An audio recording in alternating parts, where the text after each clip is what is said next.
تو اگر اس social media کا اگر ہم صحیح طریقے سے کام کریں تو یقیناً ہم اپنی بات، ہمارا پیغام بھی ہم وہاں پر پہنچا سکتے ہیں۔ مسلم یوتھ کو، ہمارے نوجوانوں کو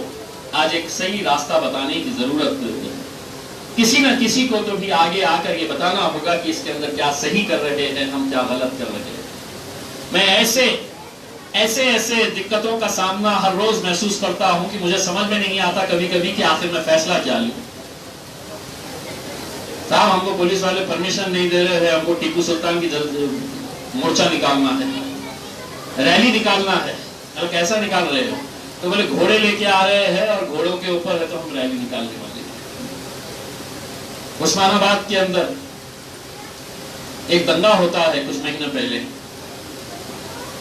وہاں پہ ایک چوک میں کسی نے جا کر ہرا جھنڈا لگایا، دوسرے دن بجرنگ دل والے، دوسرے RSS والے، وشو ہندو پریشد والے وہ جھنڈے کو اکھاڑ کر پھینکے اور وہاں پر انہوں نے بھگوا جھنڈا لگا دیا۔ شہر میں دنگا شروع ہو گیا اور اس دنگے کا نتیجہ یہ ہوا کہ تقریباً 50 سے 55 مسلمان بچوں کو کئی مہینوں تک عثمان آباد چھوڑ کر جانا پڑا۔ وہ میرے پاس بھی آئے مدد مانگنے کے لیے، تو میں نے ان سے ایک سوال کیا، یہ تکلیف تم اکیلے نہیں سہ رہے ہو، تم نے آخر حاصل کیا کیا مجھے یہ بتاؤ۔ تم نے ایسی کیا چیز حاصل کر لی کہ اس چوک کے اندر جا کر میں نے ہرا جھنڈا لگایا، تو ایسا کون سی بڑی آپ نے توپ مار لی ہے،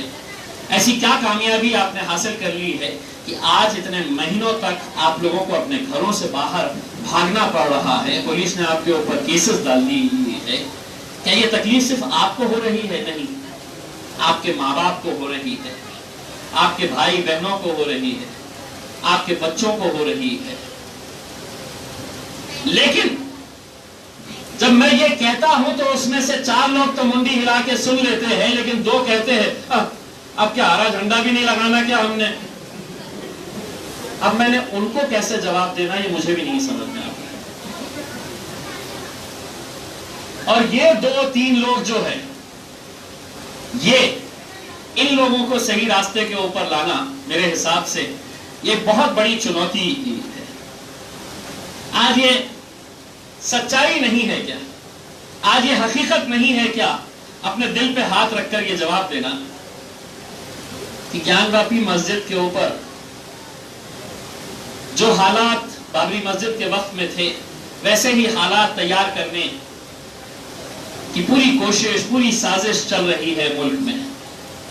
RSS کے پرموکھ نے تو کل بہت اچھا بیان دیا تو پورے میڈیا والے آ گئے اور انہوں نے کہا کہ RSS پرموکھ نے کہا ہے کہ نہیں، ہر مسجد کے نیچے آپ کو شیولنگ ڈھونڈنے کی ضرورت نہیں ہے۔ بہت خوش RSS پرموکھ موہن بھاگوت نے کہا ہے، لیکن انہوں نے اسی تقریر کے اندر ایک بات کہی کہ نہیں، گیان واپی کا چھوڑ کر دوسرے مسجدوں کے نیچے آپ کو شیولنگ ڈھونڈنے کی، یعنی کہ اس کا مطلب یہ ہے کہ رام مندر کا ہو گیا، اب جو ہے ہم یہ گیان واپی کیونکہ ہماری شردھا سے، آستھا سے جڑا ہوا ہے، یہ ہمیں کر لیں گے، اس کے آگے نہیں کریں گے۔ تو سوشل میڈیا کے اوپر تمام سیاسی پارٹیوں نے اس کا سواگت کیا کہ دیکھو صاحب کتنا اچھا۔ کہ ہم نے کبھی یہ سوچا ہے کہ اس گیان واپی مسجد کے تعلق سے اگر آج امتیاز جلیل ممبر آف پارلیمنٹ اورنگ آباد اگر یہ اعلان کرتا ہے کہ ہم اگلے جمعے کے دن ایک بہت بڑا بھویہ مورچہ نکالنے والے ہیں اس مسجد کے تحفظ کے لیے، جو چل رہا ہے اس کے وروਧ کے لیے، تو آپ کو یقین کے ساتھ کہتا ہوں کہ اتنی بھیڑ رہے گی اس جلوس کے اندر، اتنی بھیڑ رہے گی، سارے نوجوان، بزرگ، مہیلائیں، ماں بہنیں سبھی آئیں گے سڑکوں کے اوپر۔ لیکن اگر میں یہ کہا کہ نہیں، اگلے جمعے تک ہم یہ طے کریں کہ ہم فجر میں بھی، ظہر میں بھی، عصر میں بھی، مغرب میں بھی، عشاء میں بھی پوری مسجدیں ہمارے محلے کی ہم بھریں گے، پوری صفوں کو ہم بھریں گے،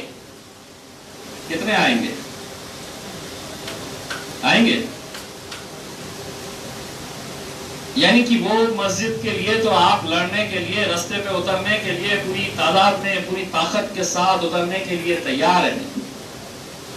لیکن اگر اپنے محلے کی مسجد کو اگر ہم ویران کر رہے ہیں، جمعے میں باہر تک رش رہتا ہے، اور دوسرے وقت میں اگر ہماری ایک صف دو صف بھی نہیں بھر رہی ہے، تو کہیں نہ کہیں ان سیاسی طاقتوں کو اس بات کا علم ہو چکا ہے کہ یہ جو سٹرکچر ہے، یہ مسلمانوں کے لیے بھی یہ صرف ایک سٹرکچر ہے، اگر ہم اس کو بھی اگر ہلا دیں گے، اس کو بھی اگر ہم گرانے کی بات کریں گے، تو مسلمان جاتا کہاں ہے وہاں پہ کہ اس کے اوپر بہت زیادہ اثر ہوگا۔ تو آج یہ جو سب چل رہا ہے، اس کو دیکھتے ہوئے میں تمام جتنے بھی آپ لوگ جہاں جہاں سے بھی آئے ہیں، ایک ایسے دور سے ہم گزر رہے ہیں کہ جہاں پر ہم سب کو بہت ہی سمجھداری کے ساتھ، بہت ہی سوجھ بوجھ کے ساتھ آگے بڑھنے کی ضرورت ہے۔ ایک چھوٹا سا غلط واقعہ، ایک چھوٹا سا غلط سٹیٹمنٹ آج ہم کو کہیں نہ کہیں اپنے اخلاق کے ذریعے ہمارے مذہب کو پہنچانے کی ضرورت ہے۔ کچھ دن پہلے یہاں پر راج ٹھاکرے صاحب آنے والے تھے، بھونگے کی آواز آ رہی تھی انہیں، یہاں پر آ کر وہ تقریر دینے والے تھے۔ ہم نے طے کیا تھا کہ ہم کسی طرح کا کوئی ری ایکشن نہیں دیں گے، ہم کوئی بات نہیں کریں گے، ان کی سیاسی پارٹی ہے، ان کا سیاسی ایجنڈا ہے، وہ جو بولنا چاہے آئے بولے اور چلے جائے۔ اگر کچھ غلط بولے تو جیسا پولیس والے ہم پر کیسز کرتے ہیں تو ویسا ان کے اوپر بھی کرنا چاہیے، یہ ہماری سوچ تھی۔ محض رمضان کا دن تھا، رات میں اتنے سارے ہماری مائیں، بہنیں، بزرگ، نوجوان سب مارکیٹ کے اندر رہتے تھے، اور اسی رمضان کے مہینے کے اندر پرمیشن دی جاتی ہے کہ یہاں پر آپ ایک جلسہ لے کر کے اس میں جب پولیس کمشنر کے پاس گیا اور ان کو یہ بتایا کہ صاحب جو چل رہا ہے اسے چلنے دیجیے گا، اگر آپ آ کر یہ کہیں گے کہ نہیں اب 2 دن کے بعد سوا ہے اس لیے ہم آپ کی دکانیں اب 10 بجے اور 11 بجے بند کر دیں گے، تو یہ نہیں، جیسا چل رہا ہے ویسا چلنے دیجیے۔ ہم آپ کو یقین دلاتے ہیں کہ اورنگ آباد کے اندر انشاءاللہ ہم کچھ نہیں ہونے دیں گے۔ یہ یقین دلا کے جب ہم نیچے اترے تو بہت سارے میڈیا والے کھڑے ہوئے تھے، اور وہ یہ امید کر رہے تھے کہ امتیاز جلیلہ پولیس کمشنر سے مل کر آیا ہے، اب نیچے آئیں گا اور یہ بولے گا کہ میں دیکھتا ہوں وہ کیسا آ رہا ہے، اور اس کو میں للکارتا ہوں، میں اس کو چنوتی دیتا ہوں، چیلنج کرتا ہوں کر کے یہ اس طرح کا کچھ بیان دیں گے، اور ان کی دکان 2 دن تک چلتے رہیں گی کہ ایم آئی ایم نے ہے تو اس کا ویرودھ کیا ہے، ایم آئی ایم کا اور اس منصے کے بیچ میں لگ گئی ہے، اور یہ ہے وہ ہے کر کے خوب چلے گا۔ میں نیچے آیا اور جب میڈیا والوں نے مجھ سے پوچھا تو میں نے کہا کہ رمضان کا مہینہ چل رہا ہے، اور ہمارے مذہب کے حساب سے یہ ہے کہ اگر کوئی بھی باہر سے آ رہا ہے تو ہم اس کو دعوت دینا چاہیں گے کہ وہ آئے اور ہمارے ساتھ افطاری کرے۔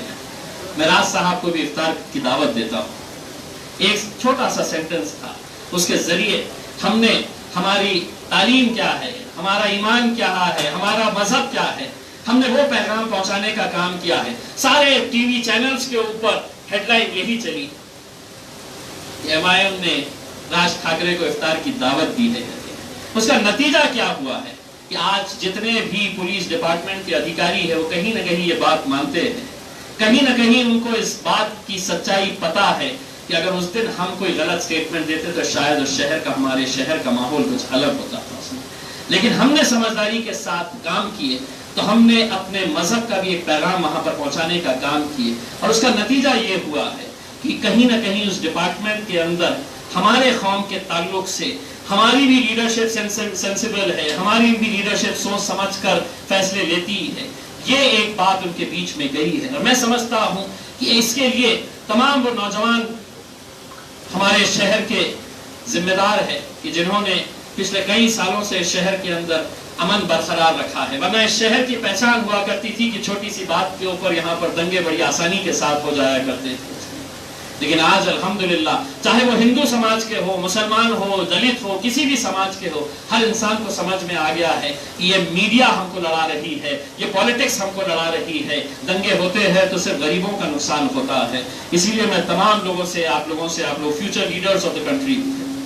Future leaders of the state, امتیاز جلیل کب تک سیاست کے اندر رہے گا پتہ نہیں، یہ تو ایک بار اللہ نے چن کر دیا، دوسری بار اللہ نے چن کر دیا، لیکن میں بھی چاہوں گا کہ ہماری کمیونٹی کے اچھے لیڈرز بھی آگے آنے چاہیے، وہ لوگوں نے بھی سیاست کے اندر قدم رکھنا چاہیے، اور اپنے ذاتی مفاد کے لیے نہیں آنا چاہیے، ایک مشن کے ساتھ آنا چاہیے کہ نہیں میں اس پروفیشن کے اندر آ رہا ہوں تو کہیں نہ کہیں میں اپنے کمیونٹی کے لیے، میں سماج کے لیے کچھ اچھے کام کرنے کے لیے آ رہا ہوں۔ یہی منشا، یہی ارادہ لے کر آگے بڑھیے گا۔ میں مسلم یوتھ فورم کے تمام ذمہ داران کو بہت بہت شکریہ ادا کرتا ہوں کہ آپ لوگوں نے مجھے بلایا۔